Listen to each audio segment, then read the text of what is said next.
અમરેલીની અંદર જે દુર્ઘટના સામે આવી છે તેમાં હવે વધુ અપડેટ સામે આવી રહી છે કે કઈ રીતે જે આ પ્લેન છે તે ક્રેશ થયું છે તેમને લઈને પોલીસે પણ અત્યારે જાણકારી આપી છે। નમસ્કાર, નિર્ભય ન્યૂઝ સાથે હું છું રિદ્ધિ।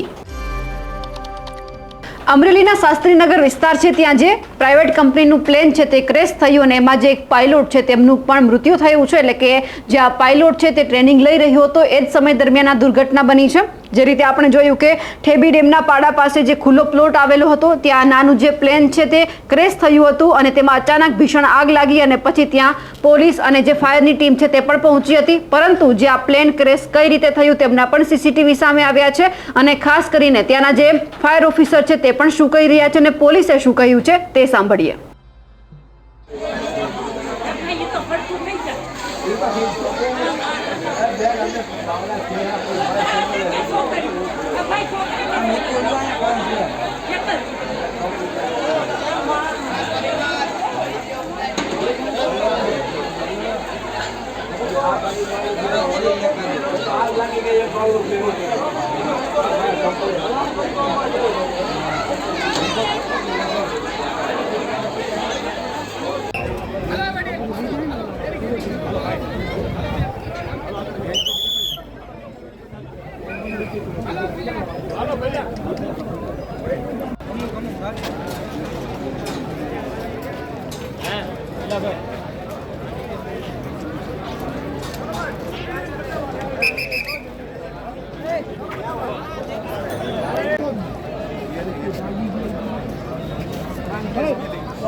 रेडी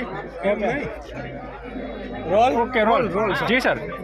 आज रोज 8:30 आसपासना समयगाळा दरमियान अमरेली एरपोर्टनी अंदर चाली रहेला ट्रेनिंग इंस्टिट्यूटना एरक्राफ्टनी क्रेश थवानी दुर्घटना हती जेने टेलिफोनिक जाण फायर एंड इमरजन्सी सर्विस अमरेलीना कंट्रोल रूमनी अंदर करता तात्कालिक 3 मिनिट ने 22 सेकंडनी अंदर अमारी टीम द्वारा एप्रोच करवामां आवेलो हतो।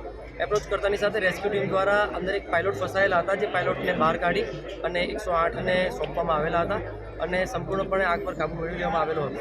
હાલના તબક્કે આ એરિયાને કોર્ડન કરી અને આ કોર્ડન કરીને એરક્રાફ્ટની અંદર ઘણા બધા એવા ઇક્વિપમેન્ટ્સ હોય છે કે જેની અંદર મેસેજ પણ આવતા હોય છે જેમાં બ્લેક બોક્સને ભૂતી અને અત્યારે અમે વહીવટીતંત્રને સોંપવાના પ્રયત્નો અમે ચાલુ છે। સર, આ રહેણાંક વિસ્તારથી આજુબાજુમાં સર્ચ કરવામાં આવ્યું કંઈ કોઈને બીજી નુકસાન ઈજા થઈ હોય? આ એરિયા રેસિડેન્શિયલ એરિયા શાસ્ત્રીનગર છે જેના કારણે સર્ચિંગ કરતાં એક પાછળી ફેટલ થયું હોય એવું અમને જોવા મળેલું છે। બાકીનો સંપૂર્ણ એરિયા સલામત છે એવું અમે રિસર્ચ કરીને અમરેલી તાલુકા પોલીસ વિસ્તારના શાસ્ત્રીનગર ખાતે એક વિઝન ફ્લાઇંગ ટ્રેનિંગ ઇન્સ્ટિટ્યૂટ VFTIનું સિંગલ એન્જિન પ્લેન કે જેની અંદર ટ્રેનિંગ પાયલોટ અનિકેત મહાજન એ પોતાનું રૂટીન ફ્લાઇંગ દરમિયાન 4 વાર ટેક ઓફ અને લેન્ડિંગ કર્યું હતું। 5મી વાર પોતે ટેક ઓફ કરતા હતા એ દરમિયાન કોઈ પણ કારણસર મેં ડે કોલ આપ્યો અને થોડી વાર એને ખબર પડી કે એમનું પ્લેન અહીંયા આગળ ક્રેશ થયું છે। તાત્કાલિક fire, police, revenue department, disaster department સ્થળ પર પહોંચ્યા, એને તાત્કાલિક રેસ્ક્યુ કર્યો। હાલમાં સ્થળ સિક્યોર કરવામાં આવ્યું છે અને એમની VFTIની પણ ટીમ આવેલી છે। બનાવનું કારણ જાણવા માટે આગળ પ્રોસિજર ચાલુ છે। પાયલોટની સ્થિતિ શું છે સાહેબ? હજુ હાલ જોતા પાયલોટ મૃત્યુ પામેલ છે।